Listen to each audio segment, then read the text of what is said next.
ഉച്ചവിളാകത്തെ ഉരുവം ഭാഗം 14. ഉച്ചവിളാകത്തിനകത്തും പുറത്തും 2 തവണ ഇടവപ്പാതിയും തുലാവർഷവും മീനവേനലും കടന്നുപോയി.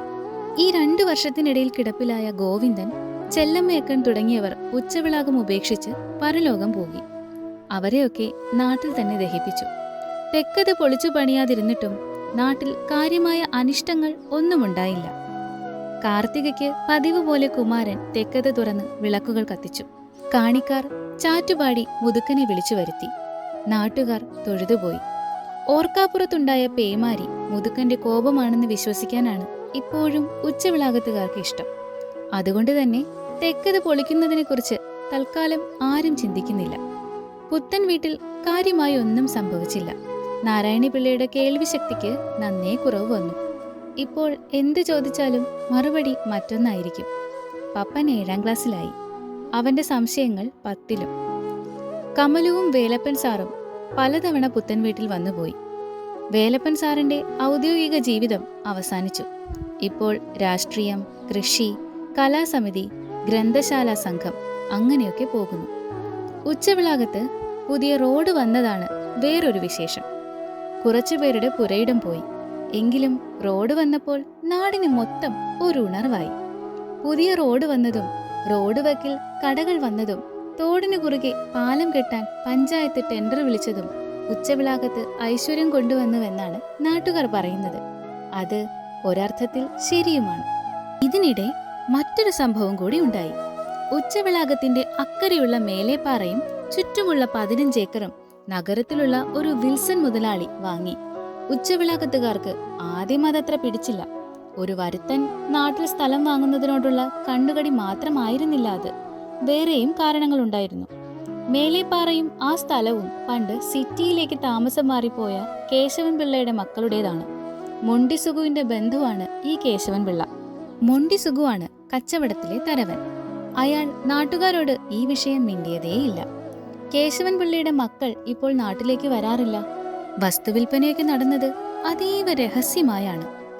മൊണ്ടി സുഗു അയാളുടെ തരവ് കാശ് കണക്ക് പറഞ്ഞു വാങ്ങുകയും ചെയ്തു. ഇത്രയും സ്ഥലം പുറത്തുള്ള ഒരാൾക്ക് കൊടുത്തിട്ട് നാട്ടിലുള്ളവരെ ഒന്നറിയിക്കുകയെങ്കിലും ചെയ്യണ്ടേ എന്നാണ് കാരണവന്മാർ ചോദിക്കുന്നത്. അങ്ങനെയിരിക്കെ ഒരു ദിവസം വിൽസൺ മുതലാളി ഉച്ചവിളാകത്ത് അവതരിച്ചു. അയാളുടെ കറുത്ത മേഴ്സിഡസ് ബെൻസ് ഉച്ചവിളാകത്തെ ചെമ്മൻപാതയിലൂടെ ചീറിപ്പാഞ്ഞു. കാറിൽ മൊണ്ടി സുഖവും ഉണ്ടായിരുന്നു. വണ്ടി നേരെ പോയത് നാട്ടുപ്രമാണിയായ സദാശിവൻ നായരുടെ വീട്ടിലേക്കാണ്. സദാശിവൻ നായർ ആഗതനെ കണ്ട് അമ്പരന്നുപോയി. തോളിൽ കിടന്ന തോർത്ത് അറിയാതെ താഴെ വീണു. മൊണ്ടി സുഖു ആളെ പരിചയപ്പെടുത്തി. സദാശിവണ്ണ, ഇതാണ് വത്സൻ മുതലാളി, നമ്മളെ മേലെപ്പാറ വാങ്ങിയ ആള്. വിൽസൺ മുതലാളി അയാളെ തൊഴുതു. സദാശിവൻ നായർ അയാളെ ശ്രദ്ധിച്ചു.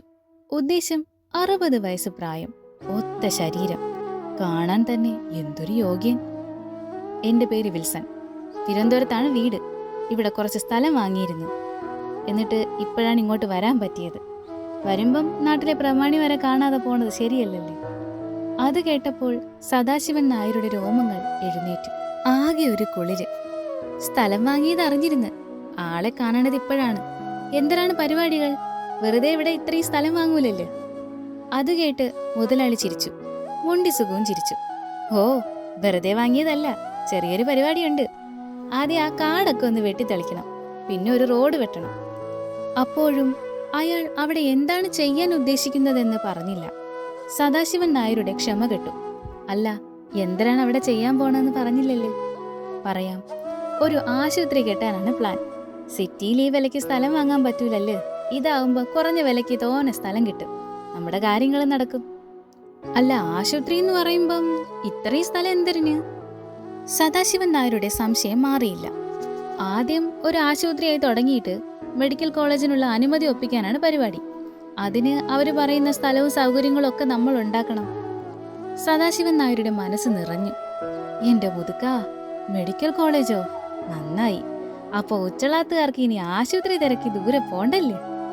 അതെന്നെ, ഇത് നിങ്ങളെ നാട്ടുകാര് സ്വന്തം ആശുപത്രി ആയിരിക്കും. എനിക്ക് അങ്ങൊന്നൊരു കാര്യം ചെയ്തു തരണം. നാട്ടുകാരിൽ നിന്നും കുറച്ച് പണിക്കാരെ ഒപ്പിച്ചു തരണം.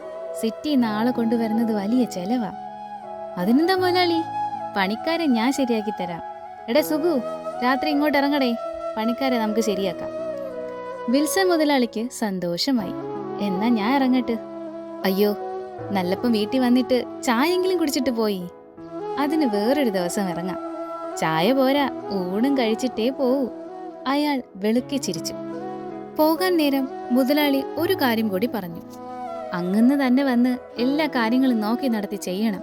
എനിക്കെന്നും വരാൻ പറ്റൂലല്ലോ. സഹായത്തിന് സുഖം ഉണ്ടാവും, മറുത്തൊന്നും പറയരുത്. സദാശിവൻ നായർക്ക് അതും ഇഷ്ടപ്പെട്ടു. നല്ല മനുഷ്യൻ, മാന്യൻ, അയാൾ സ്വയം പറഞ്ഞു.